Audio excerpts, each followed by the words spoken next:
Hello students, in this video we will learn the topic globalization and Indian economy. Before begin this topic, I wish to ask you a few questions. Is the dress that we are wearing is our tradition? Is the language that we are speaking is of Indian origin? Think about some other areas like education, employment, production, culture. Why we are thinking or asking these questions, it's only because of the term globalization. Because of globalization, we can wear a different country's dress, we can use a different language, we can take education. It's also included in employment, production, and culture. So ultimately, it is globalization. So globalization already connected with our society, with politics, economy, environment, and culture. So let's discuss what is the meaning of globalization. Globalization means it is the process of rapid integration or interconnection between countries. Now, economic globalization. It is the process of rapid integration or interconnection of investment, production, distribution, employment, and trade among countries of the world, means economic globalization. Few important terms related with globalization. So, first term, multinational company or corporation, MNC. The companies or corporations which have their businesses in more than one country are called multinational corporation or MNC. Examples are Pepsi, Nike, Apple, Microsoft. Investment. The money that is used to assemble the factors of production such as land, building, machineries, etc. are called investment. Foreign investment. Investment made in a country by a multinational company originated from some other country is called foreign investment. Foreign trade. The trade or buying and selling activities among the different countries are called foreign trades. Here we have two terms, export and import. Selling of goods or services to any foreign country is known as export. Buying of goods or services from rest of the world is known as import. Now, which are the ways of interconnection? First one, spreading production across countries. This is the way we can interconnect with other nations. Interlinking production by setting up production centers in different countries. Joint production of MNCs with domestic companies. Free trade among the countries. These are the ways. Now, benefit by spreading production. First benefit, quality and cheap labor, low cost of production, wider market, better quality of material, final production near the market, and many more. That's why most of the companies they are spreading their business in India. Benefit of interlinking production. So first of all, for MNCs, standard of the products produced strictly as per the demand of the customer. As the goods are produced and sold in one country, the cost of the production is less and hence can sell at lower price. Better consumer response at the goods is produced in their locality.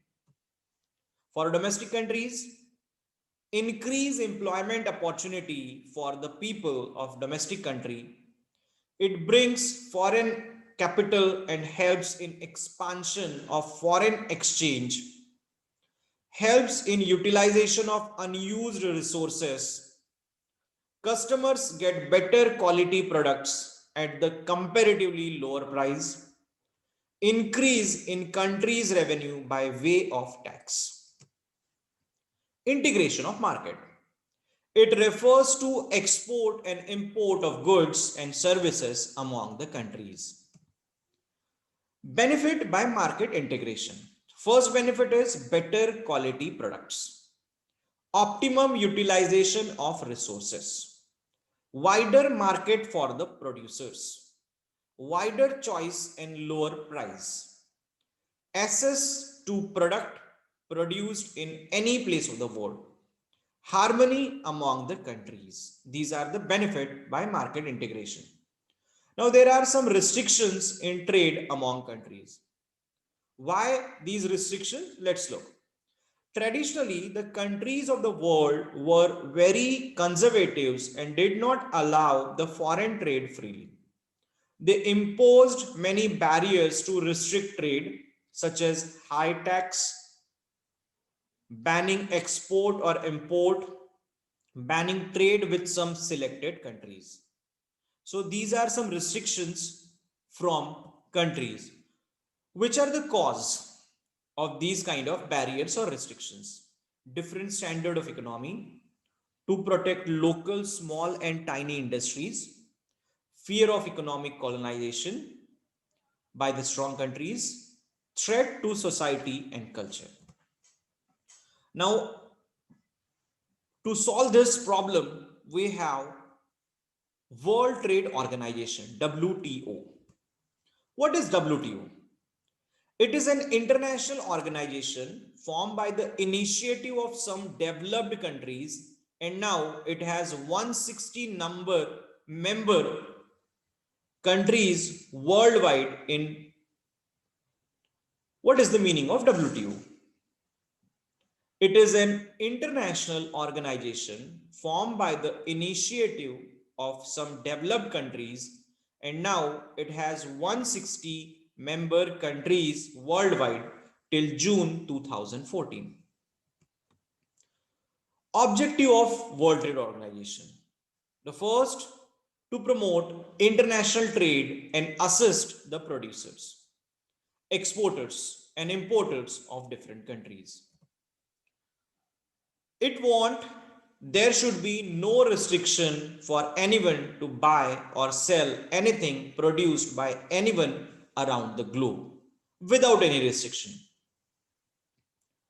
Now, developing countries and WTO. Developing countries most of the time oppose the idea of free world economy and refuses to remove some barriers. Reasons? Let's discuss. First, industries in developing countries are not equally developed to compete with the large MNCs. And second reason, industries of developing countries who bears heavy tax burden will not be able to compete with the large producers of developed countries supported by subsidies. Now, which are the factors enabling globalization? First, development in technology, liberalization of foreign trade and investment, communication and information technology, production technology, transportation technology, packaging technology. Now, liberalization. Liberalization means removal of barriers by the countries on foreign trade and foreign investment by MNCs and foreign investors. Factors, effect of globalization. Positive effect, better quality products for consumers at lower price, wider choice for the consumers, worldwide market for Indian producers, helps in capital formation, employment outside India, and access to better technology.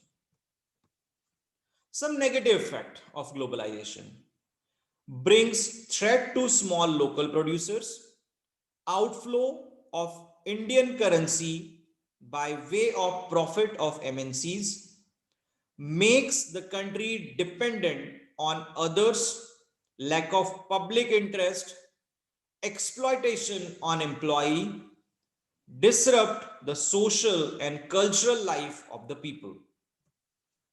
Now, which are the government measures? The central and the state government in recent times taking different steps to attract foreign investment by MNCs and foreign individuals in India, which include declaration of SAYS, liberalization of labor laws. What is SAYS? It is Special Economic Zone. These are some selected area which are equipped with world-class facilities of electricity, water, roads, storage, recreational and educational facilities. Where a world-class industry can set up, the companies who set up industry in such areas get tax relief for first few years. Now, liberalization of labor laws. The employers in India need obey certain rules that aims to protect the interest of workers. Recently, government allows the companies to ignore many rules, which is called liberalization of labor law. How liberalization of labor laws help the MNCs? Flexibility in labor laws enables the MNCs to ignore some rules that helps the companies in keeping the size of the workforce under control. A company can hire and fire as per the seasonal variation in demand for the workforce. Globalization is the way. Sure, globalization is the way. Globalization is a process or change for mankind all over the world where the question for accepting or rejecting is relevant today. Now, some strategies for fair globalization. Screening on arrival of goods or services, government support to local companies, strict implementation of labor laws, negotiate with WTO for fairer globalization. So thank you everyone